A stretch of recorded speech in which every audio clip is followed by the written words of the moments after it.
আওয়ামী লীগের রাজনীতি করার কোনো অধিকার নেই বলে বিবৃতি দিলেন বিএনপির স্থায়ী কমিটির সদস্য মেজর হাফিজউদ্দিন। এত রক্তপাতের পর, এত ত্যাগ তিতিক্ষার পর যে উপদেষ্টা পরিষদ গঠিত হলো, এদের অধিকাংশেরই তো বিপ্লবী চরিত্র নাই। প্রফেসর ইউনূস থেকে শুরু করে কেউই তো বিপ্লবে অংশগ্রহণ করেনি, একমাত্র যারা আসিফ নজরুল, তাকে দেখেছি। এই কারাভোগ করেছেন আদিলুর রহমান খান। তো এই দুজনকে ধরা যেতে পারে যে সরকারের বিরুদ্ধে সরব প্রতিবাদ মুখর তারা ছিলেন। তো বাকিদের মধ্যে অনেকে তো 11 সরকারে ছিলেন, সর্বশেষ একজন রাষ্ট্রদূত ছিলেন, এই শেখ হাসিনার রাষ্ট্রদূত ছিলেন, এখন উপদেষ্টা পরিষদে আছেন। এদের মধ্যে কেউ কেউ চায় যে আওয়ামী লীগকে আবার গঠন করা হোক, সুন্দর তাদের সুযোগ দেওয়া হোক।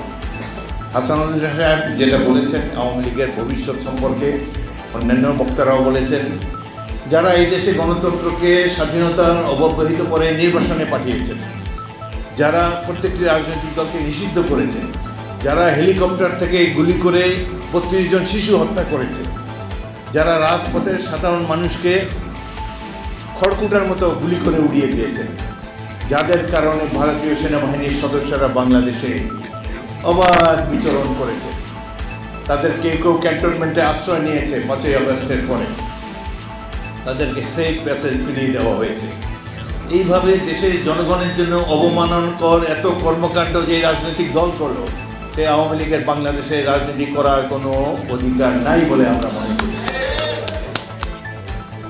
আরেকটি কথা হলো, আমাদের একটা বুদ্ধিজীবী শ্রেণী আছে, তারা আমাদেরকে জুজুর ভয় দেখাতো, আওয়ামী লীগের বিরুদ্ধে বেশি কিছু করলে ভারতীয় বাহিনী এসে পড়বে। এখন বাংলাদেশের তরুণ যুবক ছাত্রদের পিতামাতারা যে সাহস দেখিয়েছেন, এই দেশে কি আর কোনোদিন বিদেশি শক্তি আসার সম্ভাবনা আছে? কোনো সম্ভাবনা নেই।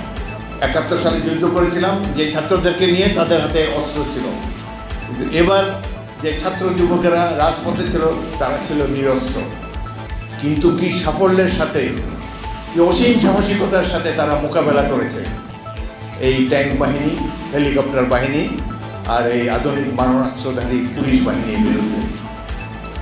যেই জাতির কাছে এই সম্পদ আছে, তাদের নিঃসংকোচিত তারা থাকতে পারে, তাদের ভয়ের কোনো কারণ নেই।